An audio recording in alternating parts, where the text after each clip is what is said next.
사사기 13장 19절부터 볼 차례 같아요.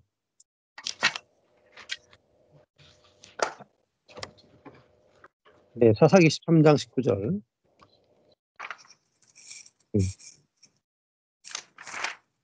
예, 이에 마노아가 염소 새끼 하나와 이 마노아는 이 삼손의 아버지죠. 염소 새끼 하나와 소제물을 취하여 반석 위에서 여호와께 드렸습니다. 그러니까 여호와의 사자를 만났기 때문에 이제 여호와께 이제 감사의 제사를 드리는 거죠. 사자 이제 반석 위에 드리니까 사자가 이적을 행하게 돼요. 근데 이 사자에다가 이제 빨간색이 칠해졌잖아요. 그러면 이제 하나님, 예수님, 성령님 중에 한 분이다 이렇게 생각할 수 있겠죠. 뭐 성령님이 사람의 모습으로 나타날 수도 없고 또 뭐 하나님이 사람의 모습으로 나타날 수도 없을 거고, 그러니까 사자가 나타났으니까 결국은 삼위 하나님 중에 예수님만이 나타날 수 있기 때문에 이제 예수님이 구약 시대에 나타났다. 보통 신학자들은 그렇게 해석을 합니다. 그래서 사자가 이적을 행한지라 마노아와 그 아내가 본즉 불꽃이 단에서부터 하늘로 올라가게 됩니다. 예. 그리고 여호와의 사자가 단 불꽃 가운데로 조차 함께 올라가면서 사라지게 됐습니다. 마노아가 이것은 이제 그 제사를 받아주었다 하는 의미도 됩니다. 이게 올라갔다. 이게 이제 번제다. 이제 올라라고 부르거든요. 올라간다. 연기가 이렇게 올라간다. 이걸 번제라 그래요. 이제 제단에서 불꽃이 올라가는 걸 따라가지고 여호와의 사자가 올라갔다. 하는 것은 이제 하나님께 그 제사가 바쳐졌다. 이런 의미도 되죠. 자, 마노아와 그 아내가 이것을 보고 얼굴을 땅에 대고 엎드리니라. 너무나 놀랐죠. 근데 이때까지만 해도 뭐 여호와의 사자를 그냥 사람, 선지자 뭐 이 정도 개념으로 이제 봤을 가능성이 높죠. 근데 이렇게 갑자기 이 불꽃 가운데서 하늘로 올라가니까 이제 굉장히 놀라게 되면서 엎드리게 됩니다. 여호와의 사자가 마노아와 그 아내에게 다시 나타나지 아니하니 마노아가 이에 그가 여호와의 사자인 줄 알고 이렇게 나가죠. 이렇게 보면은 이 하나님의 사람이죠. 이게 13장 6절에 보면 하나님의 사람이 내게 임하였는데 여인이 가로기를 그 용모가 하나님의 사자의 용모 같아서 심히 두려움으로 어디서 온 것을 내가 묻지 못했다. 네, 그렇게 말하죠. 이름을 묻지도 못했죠. 너무나 신비스럽고 두려웠기 때문에 아예 묻지도 못했다. 그렇게 말하죠. 음. 자, 그래서 이제 생각해 보면은 그 시작이 13장 3절에 보면은 여호와의 사자가 그 여인에게 나타났다 이렇게 시작이 됐어요. 13장 3절에. 여기서 마노아와 그의 아내가 뭐 기도했다 이런 것도 없죠. 그냥 생산치 못하더니 하고 끝났죠. 그래서 뭐 하나님께 자식 달라고 기도했다거나 여호와의 사자를 만나게 해달라고 했다거나 하나님 찾아오십시오 했다거나, 그러니까 사람 쪽에서 먼저 구한 게 없어요. 이런 게 되게 중요합니다. 여호와의 사자가 그냥 그 여인에게 나타난 거죠. 하나님 쪽에서 일방적으로 찾아오신 것입니다. 이걸 이제 은혜라고 부르죠. 은혜. 그러니까 이 마노아와 그의 아내가 뭐 이스라엘을 구원할 삼손 또 사사를 낳게 해달라 뭐 기도하거나 꿈꾸거나 소망한 적이 없죠. 그러니까 누가 먼저 시작하느냐? 하나님이 먼저 시작하신다. 그러니까 하나님이 시작하시니까 하나님이 원하는 때에 원하는 사람에게 찾아오셔가지고 하나님의 일을 행하시는 것이죠. 이 하나님의 이게 주권이라 그래요. 주권. 하나님의 주권적 은혜다. 자, 그러니까 우리가 꼭 무슨 일을 해야 되는 게 아니죠. 마노아와 그의 아내가 한 게 아무것도 없어요. 전혀 노력하지 않았다.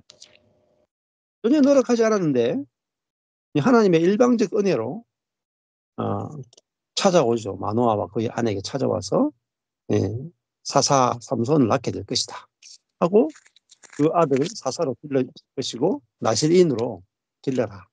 일방적으로 하나님 쪽에서 말씀을 하시고 예언을 하시고 어떤 사람이 될 거다까지 다 계획하시고 아들을 주시죠.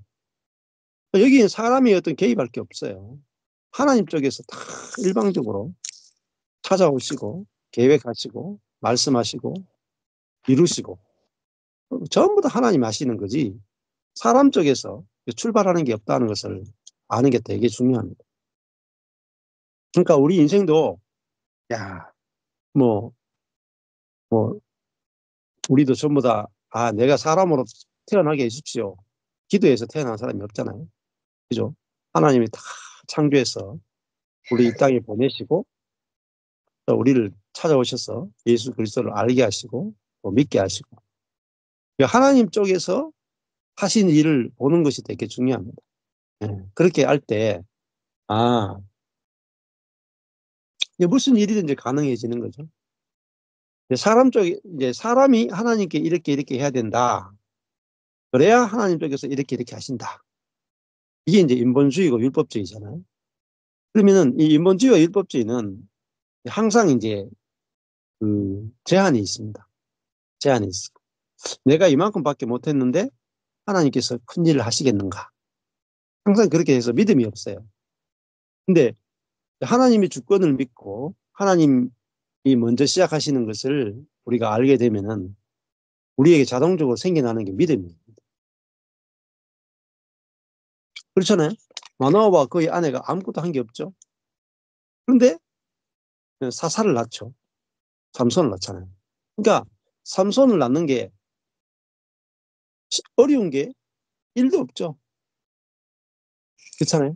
나를 통해서 삼손이 태어나는데 조건이 있느냐? 일도 없어요. 근데 오히려 조건이 있다면은 생산치 못하던.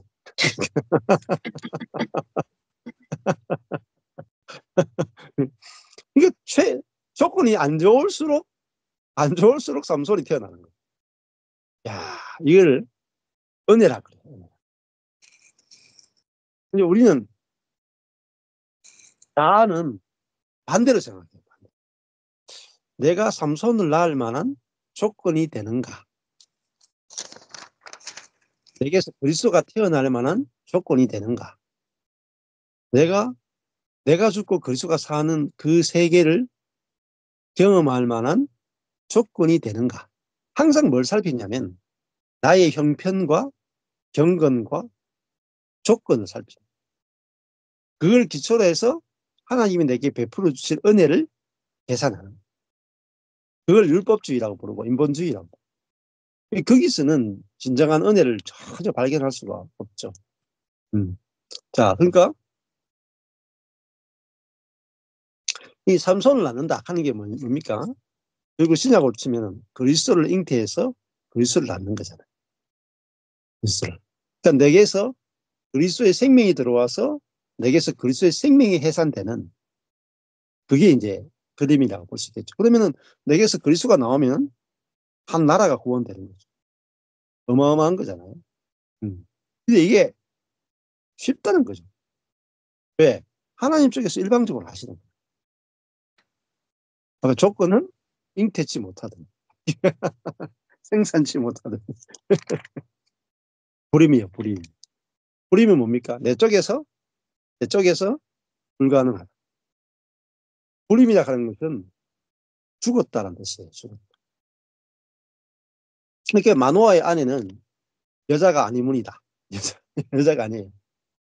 아이를 낳지 못하니까 죽은 여자거든요. 네. 그러니까 절대 아이를 낳을 가능성이 없다. 그 말은 죽었다는 거죠. 근데 죽은 여자에게서 뭐가 나오냐? 삼손이 났다. 죽은 여자에게서. 죽은 사람에게서 그리스도가 나왔다. 우리도 내가 죽었는데 내 속에서 그리스도가 부활했다. 이거 알면 여러분, 그러니까 야, 왜 사람은 절망하느냐? 내가 죽었다. 내가 생산치 못한다. 내 힘으로 안 된다. 절망하잖아요. 그죠? 절망은 다른 게 없어요. 내 힘으로 안 된다. 내 힘으로 아이를 낳지 못한다. 여자가 내 힘으로 아이를 낳지 못한다. 절망하잖아요. 근데 왜 절망해요? 하나님으로서는 된다가 없거든. 그러니까 나로서 안 된다 하면 절망해버립니다. 예. 예수님은 사람으로서는 안 되지만은 하나님으로서는 될 수 있다. 이거잖아요. 예, 이게 중요한 거죠. 자, 이게 이제 이 신앙의 세계고 믿음의 세계라고 할 수 있는 거죠. 예. 사람으로서는 안 되지만 하나님은 하실 수 있다. 근데 이게 자아는 안 믿어져요. 왜? 자아란 자체는 자기를 신뢰한다는 거예요. 하나님을 신뢰하지 않아요. 그래서 뭐가 필요하냐면 하나님이 믿어지려면 하나님을 신뢰하지 않는 자아가 죽었다라는 게 알아져야 비로소 믿음이 나옵니다. 성령으로 말미암아 내 속에는 성령으로부터만 뭐가 나오느냐? 믿음이 나와요. 그래서 이게 한 끗 차이인데 예, 완전 세계가 달라진다. 오늘도 어떤 한 자매랑 같이 교제를 했는데 그걸 이제 이렇게 설명을 하더라고요. 이제 문이 있고 길이 있단 말이에요. 그러니까 예수님이 이 산상수훈에 보면 이렇게 생명의 사망에 이르는 길, 생명에 이르는 길. 멸망에 이르는 길은 많은 사람들이 가고 생명에 이르는 길은 아주 적은 사람이 간다. 근데 그, 그러니까 예수 그리스도와 함께 죽고 예수 그리스도와 함께 부활하면은 그게 문이에요, 문. 생명의 문이에요. 죽고 부활하는, 그러니까 다른 세계로 넘어가는 문이다. 그러니까 내가 그리스도와 함께 죽고 그리스도와 함께 부활했다. 죽음이 있어야 부활의 세계 문이 열려요. 그러니까 내가 죽어야 그리스도로 사는 세계가 열려요. 이게 문이 되게 중요해요. 문. 그러니까 문을 통과하지 않는 것은 이 도적이죠, 도적. 그러니까 내가 그리스도와 함께 죽었다가 없이 돌아오면 다 도적이란 말이에요. 내가 그리스도와 함께 죽었다 해야 나오는 게 뭐냐? 부활의 세계예요. 부활의 세계는 전적 은혜의 세계예요. 왜? 죽어 있는 사람이 부활해버렸잖아요. 그 자체가 내 쪽에서는 1%도 없는 거예요. 하나님 100% 하시는 거예요. 이게 부활의 세계란 말이에요. 자, 그러니까 죽었다가 돼야 부활의 세계에 들어가는데 그 부활의 세계는 길이란 말이에요. 길, 생명의 길. 문에 들어가야 이 생명의 길을 만나는 거죠. 그 생명의 길을 가면은 거기서는 점점 길이 넓어져요. 처음에 이제 생명의 길로 들어오기 전까지는 십자가의 길이 너무너무 좁아요. 십자가의 길이 막 가면 협착해져 막. 너무너무 좁아. 왜? 죽어야 되기 때문에. 많은 고난을 통해서 결국은 나는 소망이 없구나 하고 절망하고 좌절한다고요. 완전한 절망. 두 가지 절망이 있어요. 능력에 대한 절망, 지혜에 대한 절망. 네, 이게 죽음이에요. 그래서 자기 자신에 대한 절망인 거죠. 자기 자신에 대한 절망. 이게 있어야 돼요. 사람은 전적으로 부패했기 때문에 아무것도 쓸모가 없구나. 이게 절대적인 절망. 이게 죽음이죠. 여기까지 와야 내가 끝나죠. 내가 끝나는 걸 죽음이다. 나의 선한 것도 끝나고 나의 악한 것도 끝나고 둘 다 끝나야 돼. 내 악한 것만 끝나는 건 죽음이 아니에요. 그냥 회개에 불과해요. 죽음이 아니고 회개야, 회개. 회개로는 부활의 세계에 못 들어가요. 반드시 죽음으로만 부활의 세계에 들어간다. 그러니까 십자가는 회개를 보여주는 게 아니고 죽음을 보여주거든요. 그러니까 죽어야 부활이 있단 말이에요. 예수 그리스도와 함께 죽었다. 이 알아져야 예수 그리스도와 함께 부활했다가 알아지고 그 부활 생명이 사라지는 거야. 그러면 그 십자가는 문이단 말이에요. 문. 죽음이라고 하는 문을 딱 통과해야 부활의 세계가 쫙 펼쳐진다. 그 문과 길이 있단 말이에요. 근데 그 문을 알기가 진짜 어려워요. 죽음이라는 문을 아는 게 어렵다면. 죽음이란 뭐냐? 수많은 사람들이 죽음이 뭔지에 대해서 헷갈리네. 자기 부인하는 거냐? 자기를 내려놓는 거냐? 자기를 부인하는 거나 자기를 내려놓는 건 죽음이 아니에요. 아직 살아있잖아요. 살아있는 내가 자기를 부인하고 살아있는 내가 자기를 내려놓죠. 뭐 내려놓는다, 더 내려놓는다, 자기를 부인한다, 자기 십자가를 진다. 이게 다 안 죽은 이야기죠. 죽어야 된다, 뭐 이런 거 전부 다 자기를 포기해야 된다, 뭐 전부 다 이제 죽음이 없는 거죠.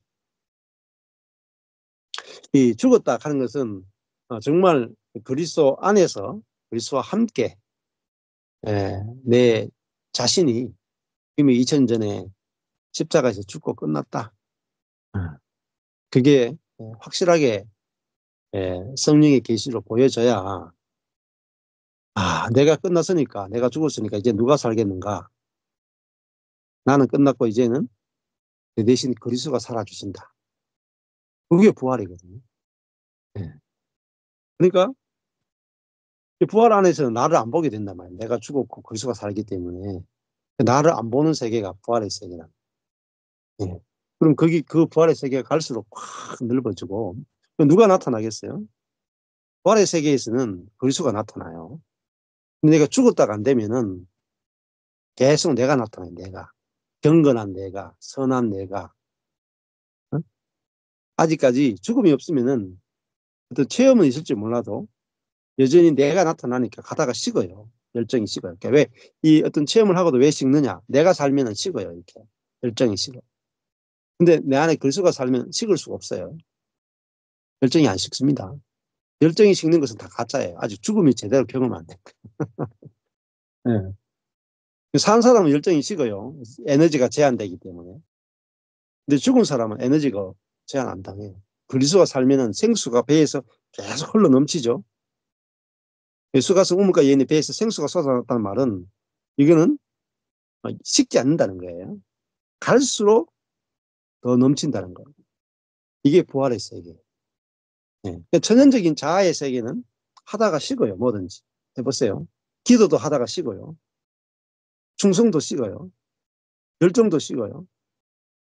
다 식어요. 근데 부활의 세계는 식지가 않아요. 갈수록 더 풍성해져요. 음. 자, 근데 이 세계, 부활의 세계를 경험하지 못한 모든 사람은 목마르게 돼 있어요. 어딜 가든지 뭘 하든지 아무리 놀라운 영적인 체험을 해도 목말라요. 하늘 갔다 와보고 뭐 천국에 갔다 와보고 뭐 죽은 자를 살리고 심지어 죽은 자를 살린 사람도 있죠. 죽은 자를 살리고 막 수많은 귀신을 쫓아내고 병자들을 낫게 하고 뭐 베니 흰이든지 뭐 하이디 베이커든지 뭐 어떤 수많은 영적인 성령의 사역을 해도 죽음이 없으면 목마르게 돼요. 그러니까 다 죽음을 회피하려는 은사주의 운동의 대부분은 죽음을 회피하려는 거예요. 죽음을 빼놓고 한다. 죽음 없이 능력으로 하는 거. 반드시 목마르게 되어 있어요. 그리고 자아가 섞여 나와요. 자아가 처리 안 됐기 때문에 결국은 은사나 능력이 다 부패하게 됩니다. 자기를 높이는 도구로 다 쓰게 되고 교만과 분열의 도구로 쓰임받게 됩니다. 그래서 십자가의 죽음이 하나님의 최대의 능력이에요. 죽음. 은사가 능력이 아니고 하나님의 최대의 능력은 십자가예요. 십자가의 능력은 뭐냐? 죽이는 능력. 죽여주는 능력. 죽여주는 능력.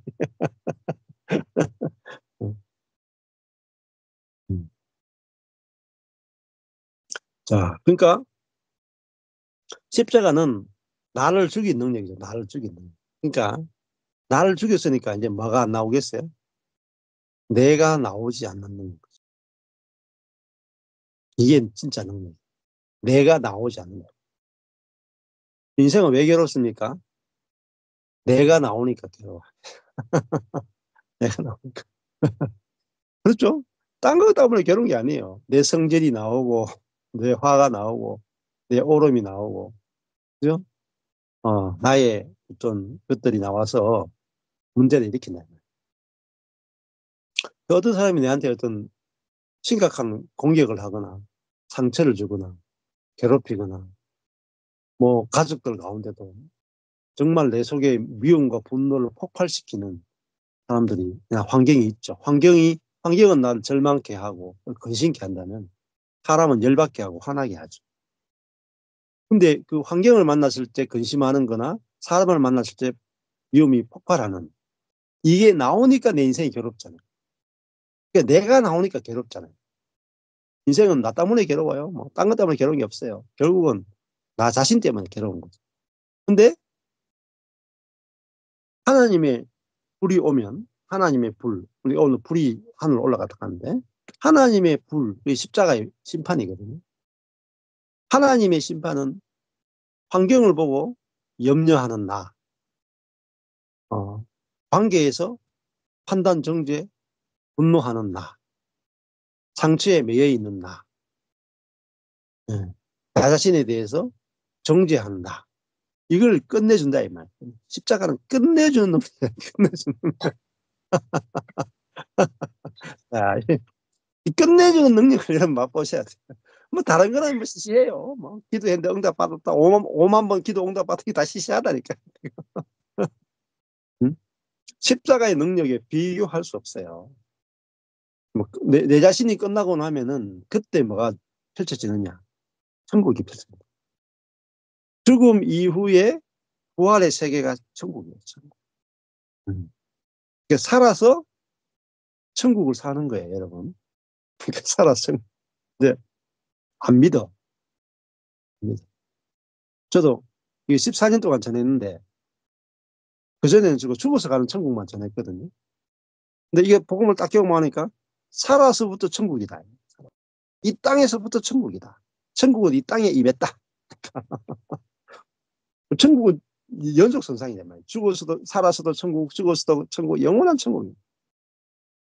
이 땅에서부터 경험되지 않으면 사실은 천국이 없는 것도 같아요. 그러니까 이게 살아서 천국을 산다. 이거 얼마나 놀라운 일이죠.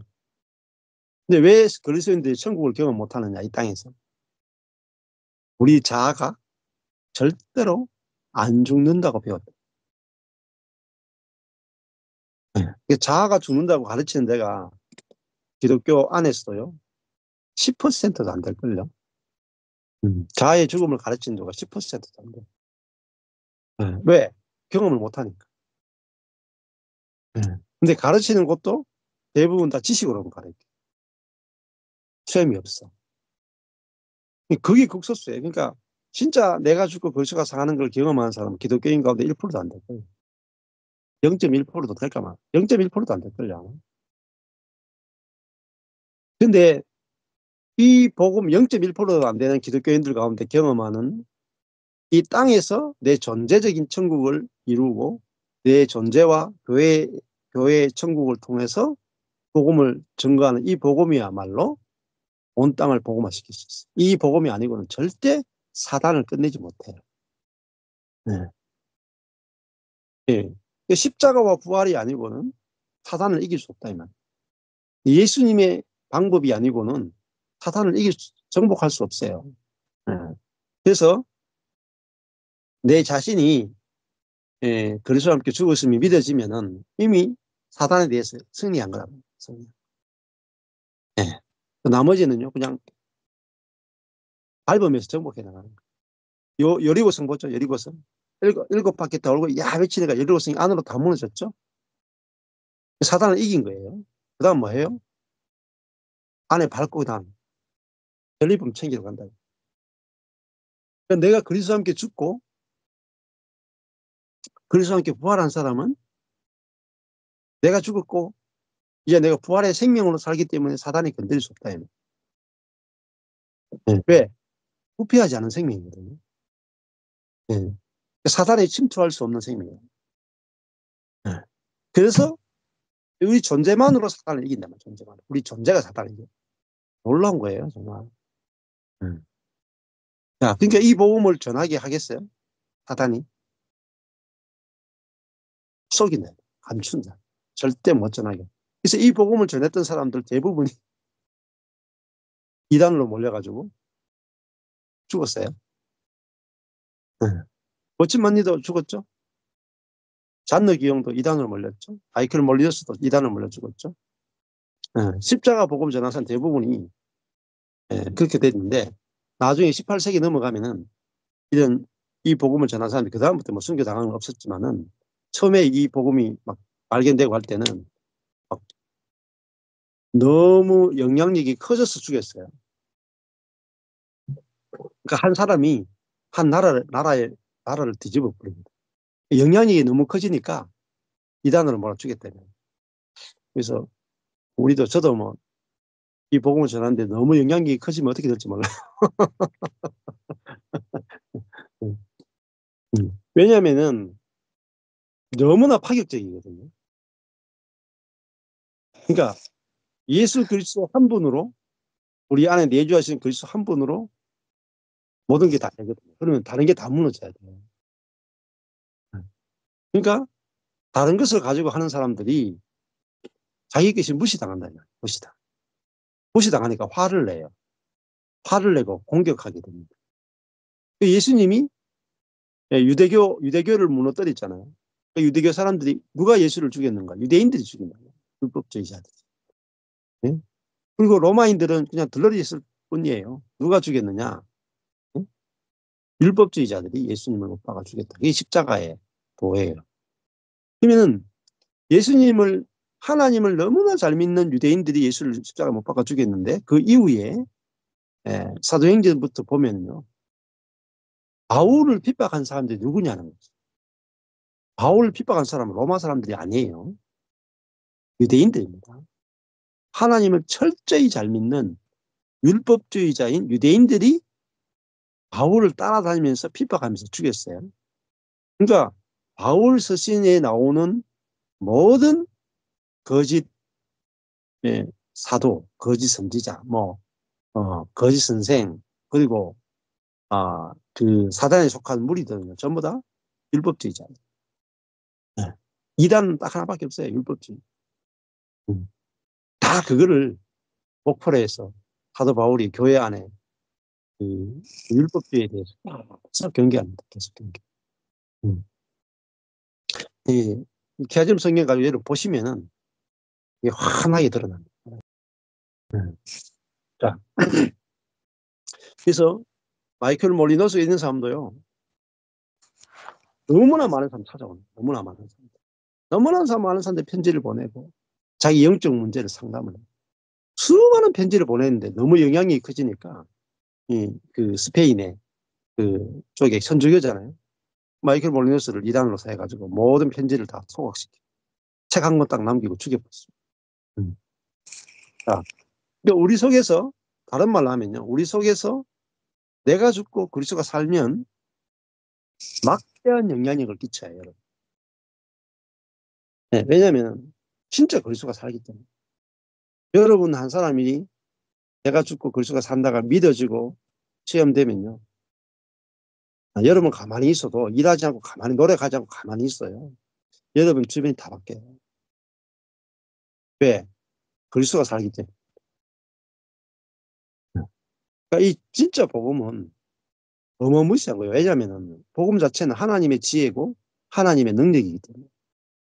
하나님의 모든 지혜가 집대성된 거죠. 하나님의 모든 능력이 집대성된 거죠. 하나님의 모든 계획이 집대성된 거이 뭐냐? 그게 십자가 부활이고 우리 안에 내주하시는 그리스도예요. 이게 영광의 비밀이고 우리가 영광의 소망이라는 겁니다. 내 안에서 그리스도가 사는 것, 그 영광의 소망이라고 합니다. 정말 영광스러운 소망입니다. 이거보다 영광스러운 게 있습니까? 내가 사는 게 아니라 그리스도가 사는 거. 이것만큼 영광스러운 게 있겠습니까? 나를 통해 그리스도가 나타나는 거. 이것만큼 소망스러운 게 있겠습니까? 여자의 소망이 뭐예요? 아들 낳는 거죠. 아들. 내가 늙어 죽으면 뭐하겠어요? 내가 내 여자의 몸이라 하는 것은 아이를 낳도록 만들어져 있는데 여자의 몸이 자기 속에서 정말 나라를 구원할 만한 삼손 같은 아들을 낳는 거야. 우리 인생도 다 여자예요. 여자. 모든 인생은 다 여자라고. 그럼 우리가 그리스도의 생명을 잉태해서 그리스도의 생명을 낳지 않으면은 우리는 존재 목적이 없다. 존재 목적이. 여자이기 때문에. 영적으로 보면. 네. 그러니까 우리는 그리스도를 잉태해서 그리스도를 해산하는 여자로 우리가 지원받았기 때문에 내가 얼마나 뭐 멋있는 여자, 이쁜 여자 대박 아무 소용 없어요. 하버드 대학교 나온 여자 아무 소용 없어요. 박사 학위 받은 여자 아무 소용 없어요. 여자는요, 애를 낳아야 돼, 애를. 알을 낳아. 내 알을 낳아도. 내 아들 낳아도. 그렇죠. 근데 여자는 내가 막 거지 같은 여자라 칩시다. 거지 같아. 근데 내가 왕을 낳아버렸어. 끝나요, 그만. 내가 아무리 못생기고, 아무리 뭐, 천하고, 뭐, 초등학교도 못 나왔어. 초등학교도 못 나왔는데, 내가, 왕을 만나가지고, 왕의 아들 낳아버렸네? 그러면 내가 공모가 됐더래. 여자의 운명은요, 누구를 낳느냐로 결정돼. 자기 실력 아무 상관없어.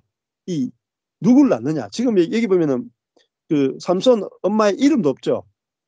그 여자. 이름도 없어. 남편 이름은 나오는데 여자는 이름도 없다니까요. 근데 여자는 누구를 낳느냐로 결정이 됩니다. 우리 인생은요. 우리 저 여자거든요. 내가 아담을 낳느냐 그리스도를 낳느냐 두 가지밖에 없어요. 그 남자를 낳느냐 여자를 낳느냐 그밖에 없잖아요. 여자들이. 그죠? 두 개밖에 못 낳잖아요. 남자들. 마찬가지로 우리 여자는 영적으로 보면은 아담을 낳느냐 그리스도를 낳느냐 두 가지밖에 없어. 그걸 낳기 위해서 뭐죠? 해산의 고통을 한다. 실컷 해산했는데 아담이 태어났다. 그럼 통곡하는 거야. 에이 괜히 고생했네. 근데 막 상고를 겪었는데 그리스도가 태어났다. 막 너무너무 기뻐가지고 상고의 고통이 아무것도 아니야. 그러니까 지금까지 저를 찾아오시는 분은 전부 다 상고의 고통을 겪고 오시고. 근데 상고의 고통을 겪었는데 태어났는데 아담이 태어났다. 그러면 그 상고의 고통이 다 쓸모가 없어. 내 인생 아무리 뺑뺑이 돌고 고통, 뭐 이혼도 당하고 막 병도 뭐 암도 걸렸었고 막 하여튼 목회도 망하고 막 사기도 당하고 교회 만나가지고 교회 다 틀리고 이단 교회 돌고 해가지고 왔는데 마지막까지 아담 나왔다. 그러면 진짜 피눈물 나는 이야기지. 피눈물. 저도 딱 망했는데 아유 내가 그리스도를 낳았더라고. 그리스도를. 야 그러니까요. 제가 망한 그게 해산의 고통이에요. 해산의 고통이 아니고 애를 낳을 수 없잖아요. 그죠? 제가 애를 안 낳아도 이렇게 애 낳는데 잘한다니까요. 전문가는. 예. 자, 그러니까 사람은 왜 허무한가? 낳을 걸 못 낳았으니까. 여기에서 그리스도가 나오면은 인생이 너무 행복하다. 죽어도 야한이 없다. 야, 내 속에서 그리스도의 마음이 나오고 그리스도의 생명이 나오고 그리스도의 어떤 게 나오면은요. 거기서 부족함이 없어요. 진짜. 이것만이 인생이 존재하는 목적입니다. 왜? 여자거든, 여자. 여자의 목적은 그리스도를 낳기 위해. 그래서 마태복음 1장에 낳고 여자가 나온 거예요. 낳고 계속 나오다가 누가 나와요? 마리아가 예수를 낳았다. 인류는 왜 존재하느냐? 예수를 낳기 위해 존재한다. 우리 개인의 운명은 뭐 박사가 되느냐, 뭐 의사가 되느냐, 사업가가 되느냐, 돈을 얼마나 버느냐, 뭐 내 이 자아 성취를 위해 존재하는 게 아니에요. 자아 성취는요 허무에 빠져요. 허무에 빠져. 네. 왜냐? 여자기 때문에. 네. 그 여자가 대통령이 돼도 허무하다니까. 내가 거지가 돼도 그리스도를 낳으면 만족하다. 목회가 망해도 성도 한 명도 없어도 내 속에서 그리스도만 나오면 대만족이야. 내가 막 성도가 10만 명이 돼도 내 속에서 아담이 나오면 불만족. 딱 이거로 결정돼요, 인생은. 딴 거 없어요. 딱 이거예요, 딱 이거. 제 속에서 목회 망했는데요. 내 속에서 그리스도가 나오더라니까. 끝. 인생 끝. 끝났다니까요, 그때부터. 만족해버렸다니까. 그 다음부터는 뭐죠? 옵션이에요, 옵션. 목회가 잘 되든지 말든지, 누가 알아주든지 말든지, 뭐, 교회가 커지든지 말든지, 욕심이 없어요. 왜? 그런 어떤 외부적인 그런 성취나 업적 이런 게 중요한 게 아니고, 내 속에서 그리스도가 사는 이거, 이게 최고의 영광이고, 최고의 기쁨이고, 만족이다. 그리스도 자신을 누리는, 자신. 그 여자들 임신하면 이렇게 배가 푹 해가지고, 이렇게 다니잖아요. 얼마나 보기 좋아요, 이게. 남자들은 절대 못하는 게 남자들은. 네. 자, 이 그리스도를 낳는 것, 그걸 위해서 우리는 인생은 존재하고, 이 인생의 목적이, 인생의 길이 보여지면 끝나요. 근데 인생의 길이 안 보이거든요. 내가 왜 태어났는가? 사람은 왜 존재하는가? 응? 무엇을 위해 사는가? 그걸 모르거든요. 대혼란인 거죠. 응? 뭐 윤석열 씨를 탄핵하느냐 마느냐 그게 목숨 건다 이 말이에요. 그거 하나도 안 중요해요, 여러분. 윤석열을 탄핵하고 말은 내 속에서 그리스도가 나오느냐 아담이 나오느냐 중요해요. 뭐 국가의 대통령이니까 굉장히 커 보이고 막 생사 여탈을 가진 것 같죠. 아닙니다, 여러분. 하나님의 손에 달렸어요. 탄핵이 되건 말건 그리스도인이라면 하나님의 손에 달렸다. 이걸 모르면은 진짜 그리스도인이라고 할 수 없어요. 그러니까 탄핵해야 잘 된다. 탄핵 안 해야 잘 된다. 그거는 우리의 생각이고 하나님을 신뢰하지 않는 거예요. 그렇잖아요? 하나님이 그거 하나 못하겠어요? 하나님이 한국을 살리고 죽이고 못하겠어요? 하나님에 대해서 너무나 모른다. 무지하다. 무지. 하나님의 능력에 대해서 너무나 작게 생각한다. 하나님이 어떤 분인지 알면은 그런 정치에 대해서요. 아니, 초월해버려요. 초월. 네. 저 주변 제 가족은 제 쪽 가족은요 굉장히 스펙트럼 당이 진보당이에요. 진보당. 진보당에서 제 진보당에서 이렇게 아니 아주 앞장서서 이제 하는 친구가 있고 조카는 우리 처가 쪽은 아주 민주당 거의 국회의원 선거 나간 사람 우리 쪽에는 또 우리 집 쪽에는 아주 또 그 국민의힘 쪽에서 아주 열심히 우리 집에는 세 가지 다 있어. 그러니까 이게 옳다 그러면 싸워. 집이 다 쪼개져. 어느 쪽에도 편들면 안 돼. 살리려면은 정치 얘기 안 해야 돼. 예수님은 정치하러 오신 게 아니고 예, 죽고 살리러 오셨거든. 죽고 살리는 거 외에는 살리는 게 한 명도 못 살려요. 예수님만이 살리는 거예요. 옛사람이 죽고 새사람으로 부활하는 것만 사는 거지 정치는 살리고 죽는 거 아무 상관없어요. 예, 그러니까 사단은 뭐예요? 사단은 진짜 중요한지를 못 보게 한다. 진짜요. 우리가 복음을 알고 복음을 전하는 것이 가장 중요한지, 가장 중요한지를 못 보게 한다. 그리고 중요하지 않은 일에 포인트를 두게 한다. 그래서 저도 뭐 다 해봤어요. 다 해봤는데 아무 소용 없어요. 복음만이 하나님이 전 세계를 살릴 수 있는 유일한 복음밖에 없어요. 그러니까 그 복음의 핵심이 뭐냐? 모든 사람은 그리스도와 함께 죽어야 되고 그리스도와 함께 부활해야 돼. 이거 외에는 다른 길이 없어요. 복음의 길 외에 다른 길 없어요. 아무리 정치를 잘해도 소용없어요. 그 인간의 지혜를 의지합니다. 그러니까 오늘도 이렇게 구원은 어디서부터 오느냐? 구원은 하나님으로부터 온다. 그죠? 이스라엘 백성들이 뭐 데모하고 뭐 한 게 없어요. 그냥 하나님이 사자가 마노아를 찾아와서 삼손을 낳게 될 것이다. 그렇죠? 구원하는 방법 보세요. 엄청 쉽죠? 한 명 보내요. 한 명. 하나님 하시는 일을 보시라고. 많은 사람 안 보내요. 딱 한 명. 이게 왜 한 명을 보내냐면 이게 오실 그리스도를 예표하기.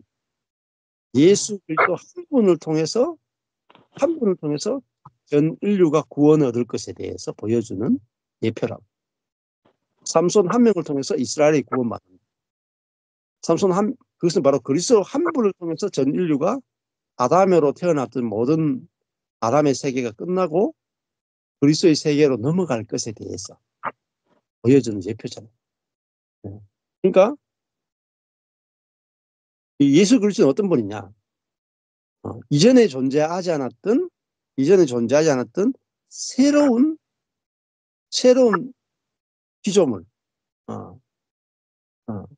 그 첫 열매가 부활의 첫 열매가 되셨다. 부활의 첫 열매. 그러니까 첫 열매가 나와야 똑같은 열매가 나와요. 그러니까 그러면 이전에는 부활의 열매가 없었다는 거죠. 예수님 오시기 전에 부활의 세계가 없었다는 거죠. 그러니까 이거가 똑같아요. 한 2, 3년 전에 한국에 이제 일본에서 수입한 샤인머스켓이라는 포도가 시작돼 청포도 같은 거 생겼잖아요. 근데 그전에는 샤인머스켓 종류가 없었어요. 이렇게 망고하고 교배해가지고 망고 냄새가 좀 나죠. 샤인머스켓에서.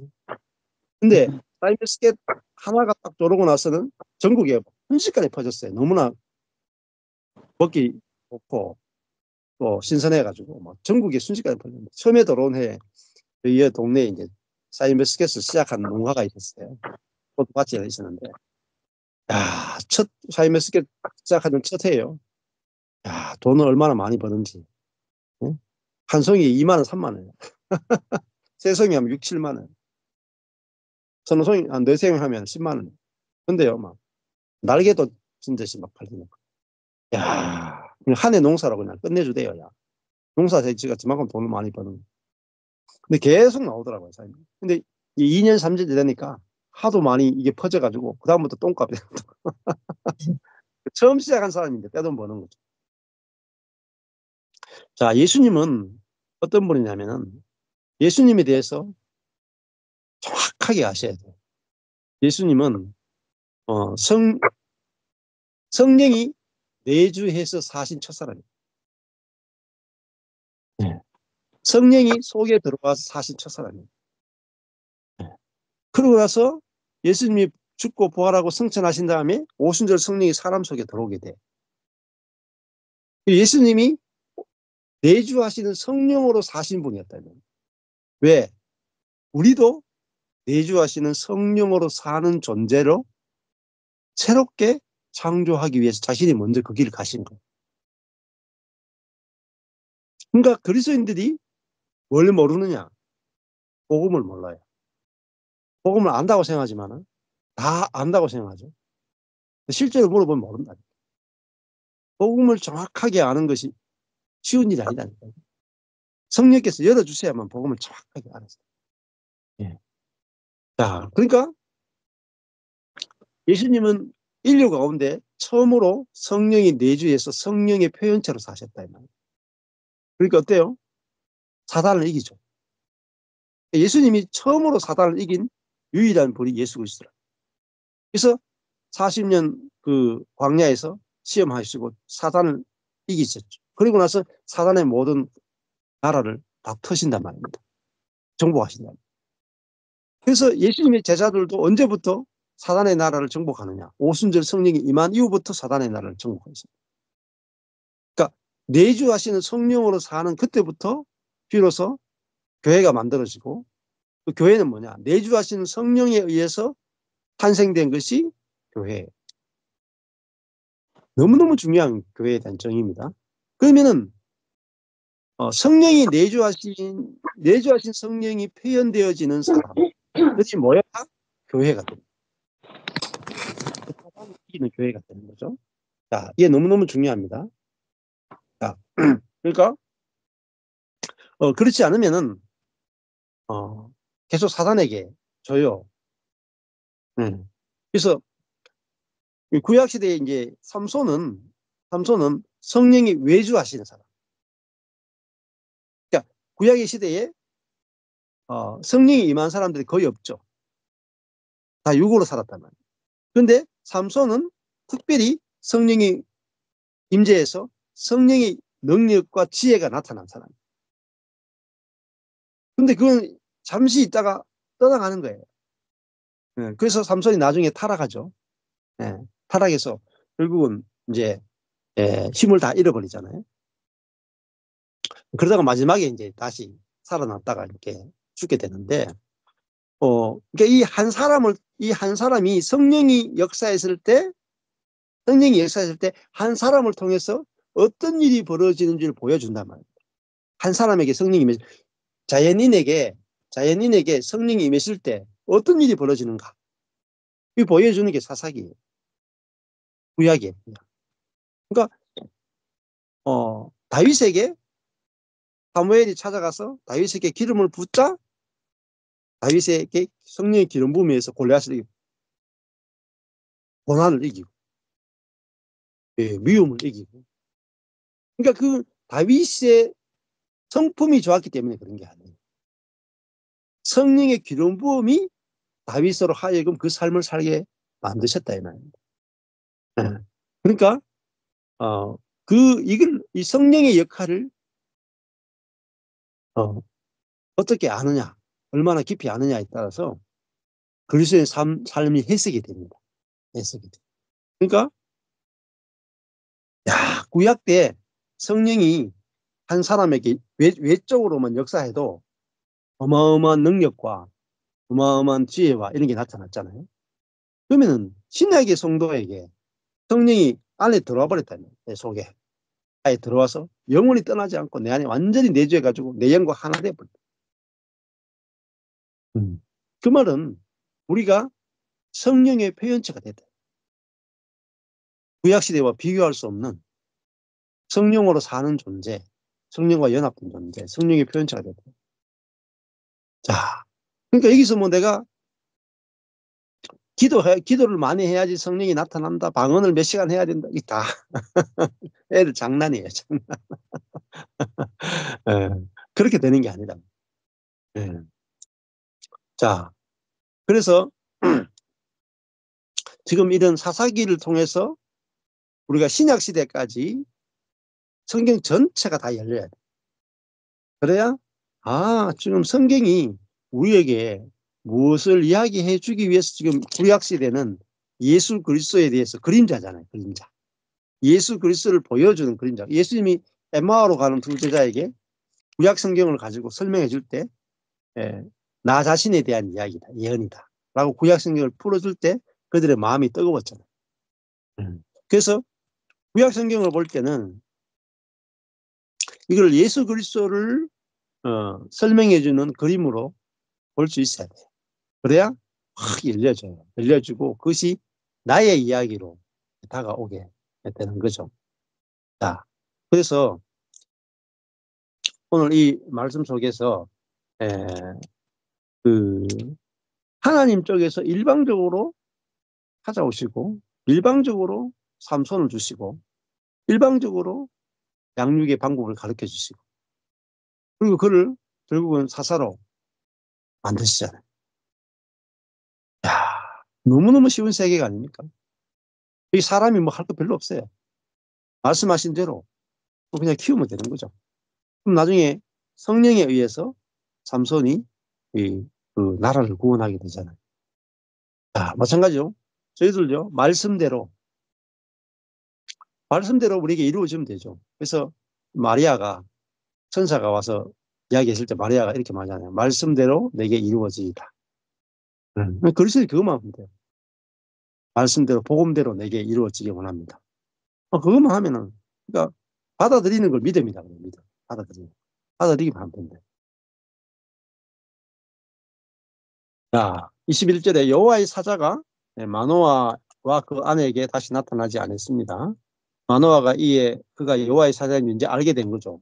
이렇게 불꽃이 확 올라가니까 그 아내에게 이르되 우리가 하나님을 보았으니, 이제 알게 된 거죠. 여호와의 사자를 본 것이 곧 하나님을 본 것이라는 걸 이제 알게 된 거. 그냥 사자 수준이 아니구나 하고 하나님을 보았는 걸 이제, 그래서 이제 하나님이 육신을 입고 오셨구나 이거 보게 된 거죠. 우리가 하나님을 보았으니 반드시 죽으리로다.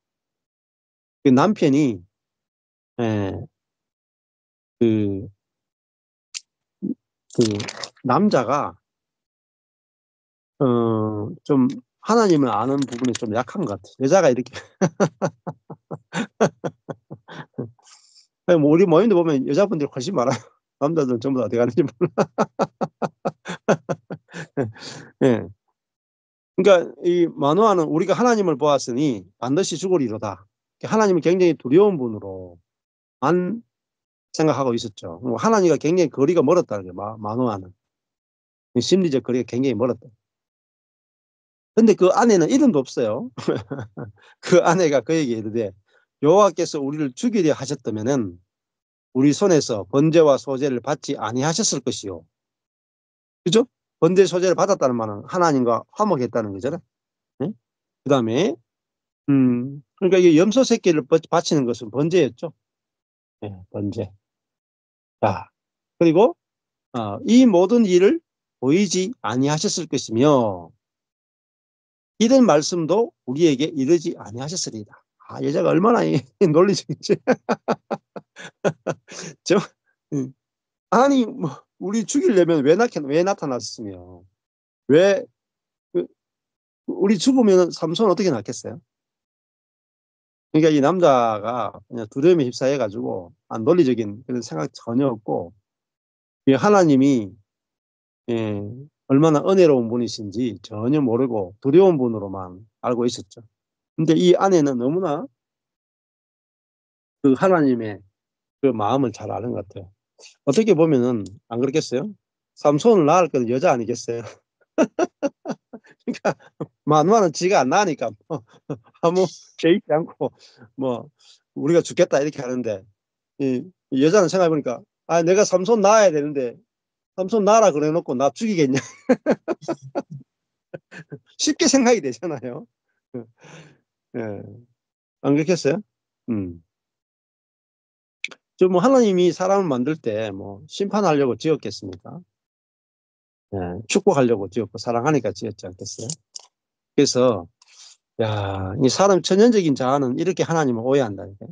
여호와께서 우리를 죽이려 하셨다면 우리 손에서 번제와 소제를 받지 않으셨을 것이고 이 모든 일을 보이지 않으셨을 것이고 이제 이런 말씀도 우리에게 이르지 아니하셨으리이다. 그러니까 하나님이 사람을 찾아오시는 자체가 뭐죠? 축복하기 위해 찾아오시다. 사랑하니까 은혜를 베풀기 위해서 오시는 거지 우리를 죽이기 위해서 오시는 게 아니라. 24절에 여인이 아들을 낳음에 이름을 삼손이라 하니라. 삼손은요 이 히브리어로 시므손이에요. 시므손인데 이것은 태양 같은 혹은 태양의 자녀 이런 게 있어요. 태양 같은 존재다. 태양 같은. 태양은 어때요? 아주 활활 타오르죠. 그게 베세메스가 있는데요. 지역 이름이. 그게 뭐냐면 태양의 집이에요. 그러니까 태양은 불과 같이 불. 아주 활활 타오르죠. 그래서 이 삼손의 생애는 마치 그 삼손의 생애 가운데 불이 많이 등장해요. 불. 삼손 이야기 중에 불이 굉장히 많이 등장해요.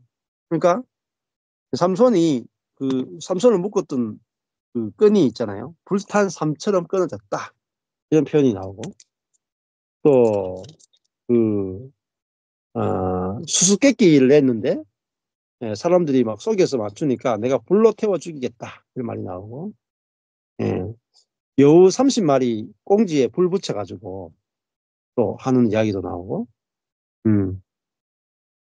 블레셋 사람이 삼손의 아내와 장인을 불태우는 이야기도 나오고요. 그리고 마지막에는 삼손이 이제 그 신전에 가서 그 성전을 탁 무너뜨리면서 마치 그 불이 나무를 삼키듯이 모든 사람을 삼키고 죽는 그런 모습의 삼손의 모습을 볼 수 있죠.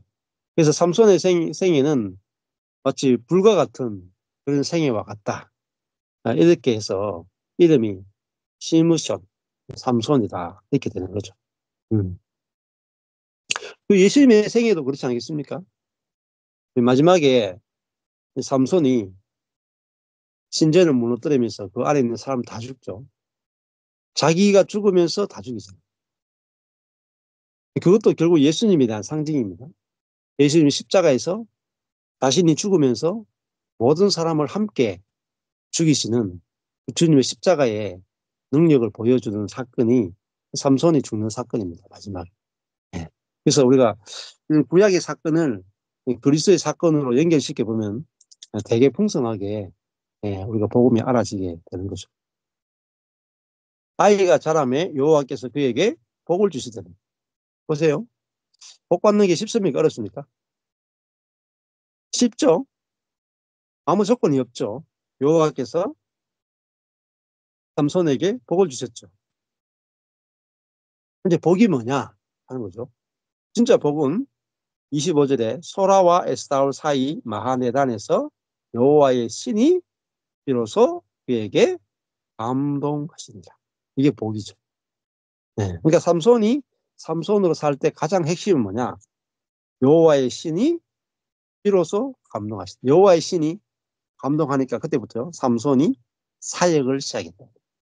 능력이 나타났다. 그러니까 삼손에게 나타난 모든 것은 여호와의 신, 성령의 능력이었다. 그러면 우리도 뭐로 살아요? 성령의 능력으로 사는 거죠. 천연적인 우리로 사는 게 아니고 성령으로 사는 거죠. 근데 성령으로 살려면은 우리에게 어떤 성령이 내주하시는 성령으로 살잖아요.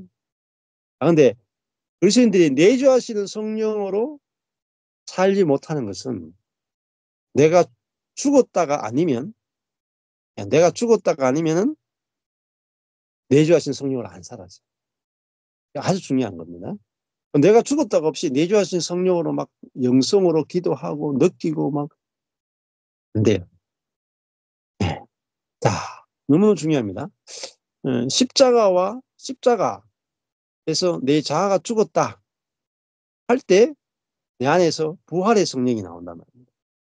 제한 없이 역사하고 나타나요.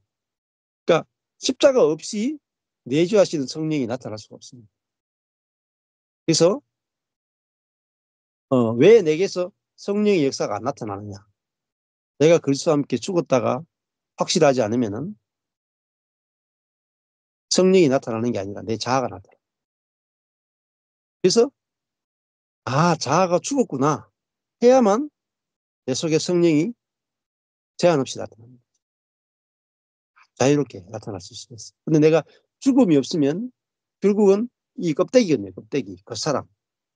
껍데기가 내 안에 성령이 나오는 걸 바로 막아요. 그래서 하나님이 일하시는 걸 가로막는 게 누구냐? 내 자신이. 내 자신이다. 내 안에 성령이 계신데 내가 그리스도와 함께 그 사람이 가짜고 그리스도와 함께 죽었음을 내가 알고 믿지 않으면은 내가 내 자아로 살아. 내 자아로 살면은 내 안에 성령께서 해방되지 못한다. 그래서 내 자아가 죽었음을 알아져야 내 안에 성령이 내주하시는 성령이 보이고 성령이 내게서 나타나는 것이 믿어지고 그 다음에 내 자아가 나타날 때 이건 죽었어 하고 여기에 아주 눈을 돌리지 않게 돼. 그러면은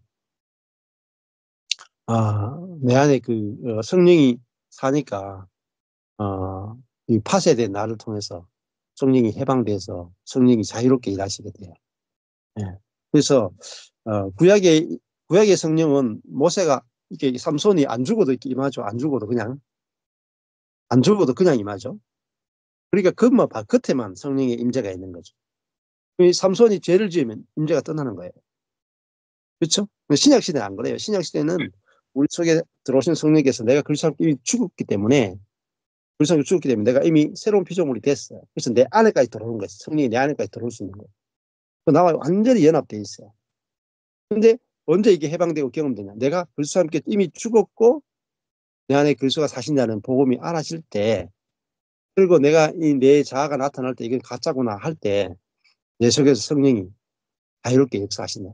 그러면 진짜 내 속에 내주하시는 성령의 능력이나 지혜나 마음이나 열매나 이런 것들을 풍성하게 경험하게 되는 거죠. 예. 그래서 구약시대의 성령론과 신약시대의 성령론을 갈라내지 못하면 구약을 살게 됩니다. 이건 못 갈라내면은 결국은 구약시대밖에 못 경험해요. 신약시대 못 넘어갑니다. 예. 너무너무 중요한 겁니다. 이거는. 정말 우리가 아느냐 모르냐로 다 갈라져. 모르면은 절대 못 누립니다. 자, 오늘은 여기까지 하겠습니다.